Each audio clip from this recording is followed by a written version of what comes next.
Okay, so let's talk about protein synthesis now, or how do we actually make proteins? In the translation process, tRNA molecules, amino acids, and enzymes convert the codons in the messenger RNA to build a protein. So an activated tRNA with an anticodon AGU bonds to serine at the acceptor stem. So now we're going to learn how to process the protein synthesis from messenger RNA. So how do we activate tRNA? Well, each tRNA contains an anticodon, and this is a triplet of bases that complements a codon for the messenger RNA. Because remember, messenger RNA is step 3, tRNA is step 4. Between each step, it's complementary and antiparallel, okay? So it's going to complement that.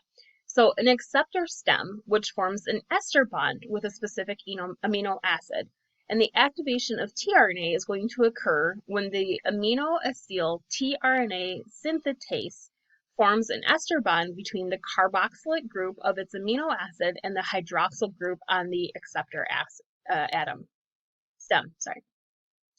So how do we initiate and then elongate these chains? Well, the protein synthesis begins when that messenger RNA binds to a ribosome. And then the first codon in the messenger RNA is called a start codon, and this is coded as AUG.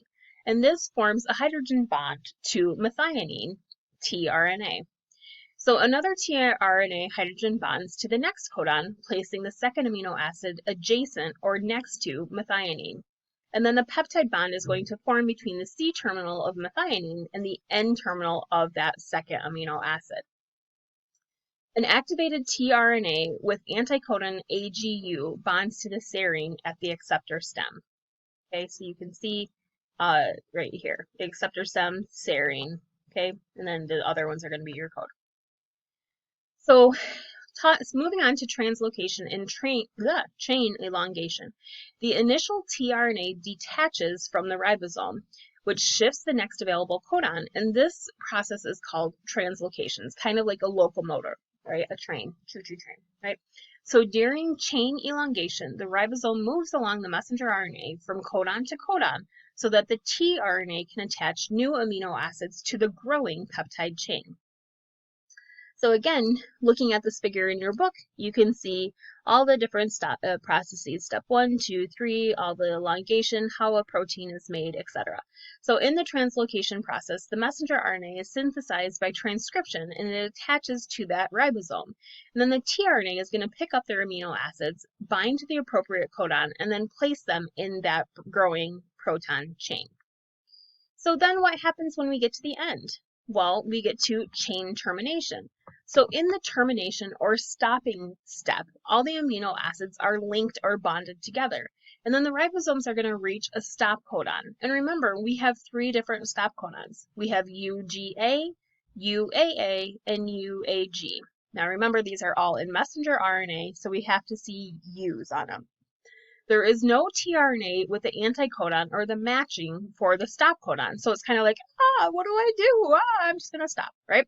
So because of that, then the polypeptide is going to detach from the ribosome, and the initial amino acid, methionine, is usually removed from the beginning of that protein chain. So it's kind of like a buffer protector, right? And then you hit the stop codon, it stops, it gets dislocated, so it gets like cut off, and then that methionine is going to be chopped off so that we can make our actual protein.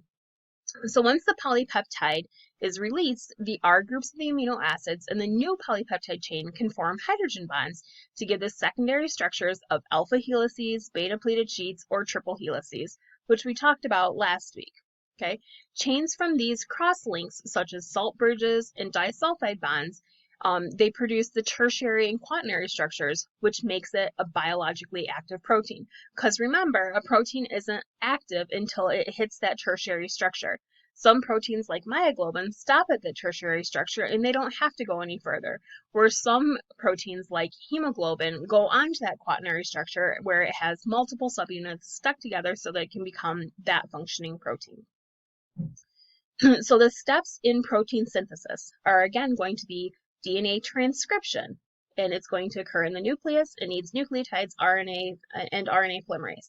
And the process is going to be that a DNA template is used to produce messenger RNA.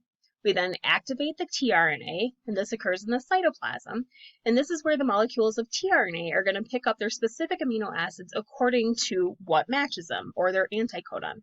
We then initiate the chain elongation, and this happens in the ribosome. And this is where that start codon bonds to the first tRNA carrying amino acid, methionine, to the messenger RNA.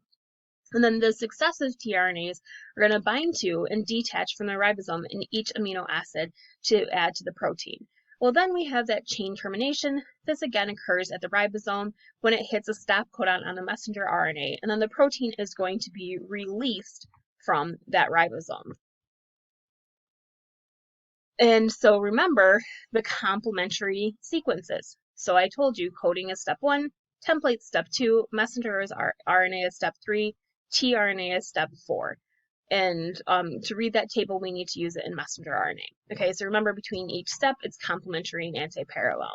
Okay, so if they had numbers here, it would be 5, 3, 5, and then tRNA would be 3. Okay, but remember it's going to match, and then when we get to RNA, RNA is a diva, and it's like, no more T's, you have to use U's, right? And so that's why we can tell that we're in RNA. Right, so let's apply this. So match each of the following terms to a definition or concept. Pause me and come back. Okay, so when ribosomes move along messenger RNA, adding amino acids to a growing peptide chain, that's that translocation, that automotive, right? It's like the train, right?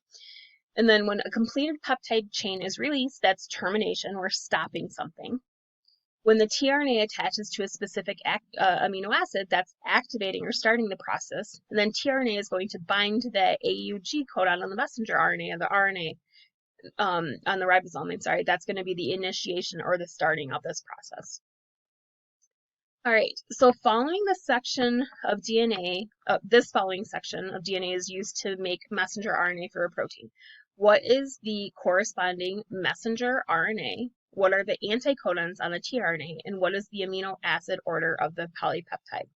So pause me and come back. Okay, so remember we match. So G matches with C, A in messenger RNA matches with U, U, G, G, G, A, right? And then what are the anticodons? Well, we're going to match again. So it's going to be C to G, U to A, U to A, okay? And then if it, and it wanted you to go to the next one, so then it would be G to C, A to U, A to U, okay? C to G, C to G, C to G, and then U to A, U to A, U to A. Sounds like a rap song. U to A. Okay, so, and what is the amino acid order? We'll then look at that chart, and it would be Lu, Gly, and Lys. All right, so place the following statements in an order of their occurrence in protein synthesis. So pause me and come back. All right, first, DNA produces messenger RNA. Then the messenger RNA attaches to that ribosome. The tRNA is going to bring an amino acid to its codon on the messenger RNA. Then the ribosome moves along the messenger RNA to add amino acids to the growing polypeptide chain, and then a completed polypeptide is released. Great job.